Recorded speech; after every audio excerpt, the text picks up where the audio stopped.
Atualmente, representamos uma função por meio de tabelas, fórmulas, gráficos ou verbalmente, mas nunca pensamos quantos grandes homens precisaram contribuir para que esse conhecimento fosse construído. Pelo menos, não até agora.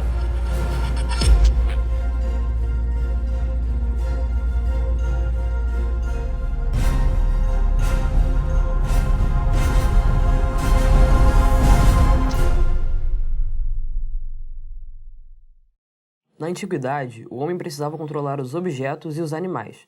Para isso, associava seu rebanho a pequenas pedras, uma para cada animal. Assim, se estabelecia uma relação de dependência entre as pedras e os animais. Este processo contribuiu para a criação da contagem. O ato de contar podia ser facilmente realizado com os dedos, permitindo a contagem até 20 caso utilizassem os pés também. No entanto, para contagens maiores, era comum utilizar pedras ou até mesmo marcas em um bastão ou em um osso. Ainda neste período, percebemos que estas associações ocorriam de diversas maneiras. Os babilônicos, por exemplo, utilizavam as tábuas. Este instrumento era composto por valores numéricos organizados em uma tabela que apresentavam relações entre duas colunas. Geralmente, a segunda coluna era o resultado de uma operação utilizando as quantidades da primeira. Por exemplo, uma tabela com o quadrado dos números. Na primeira coluna constava um número qualquer e na segunda o seu quadrado. Assim, apareceria o número 1 na primeira coluna e na segunda o seu quadrado. Depois, apareceria o 2 e o seu quadrado 4, o 3 e o seu quadrado 9, e assim sucessivamente. Essa correspondência entre dois valores é conhecida como relação funcional, na qual um determinado valor tem outro valor correspondente a ele, e foi a partir dessa ideia que surgiu a função.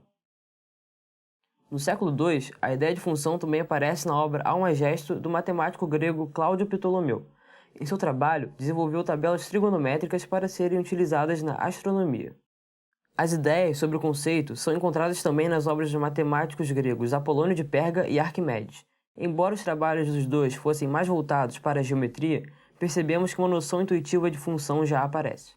Posteriormente, alguns estudiosos estavam preocupados em discutir o que eles chamavam de formas variáveis, preocupando-se, por exemplo, com a velocidade de um móvel em movimento.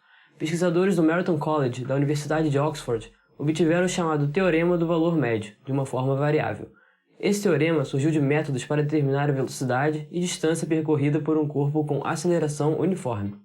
Foi no século XIV que o bispo francês Nicole Oresme desenvolveu uma teoria chamada latitude de formas. Atualmente, seria a representação gráfica de uma função. Baseando-se no Teorema do Valor Médio, Oresme começou a se questionar sobre a possibilidade de traçar uma representação gráfica da maneira como as coisas variavam. Teve a ideia de demonstrar a velocidade de um móvel em cada instante.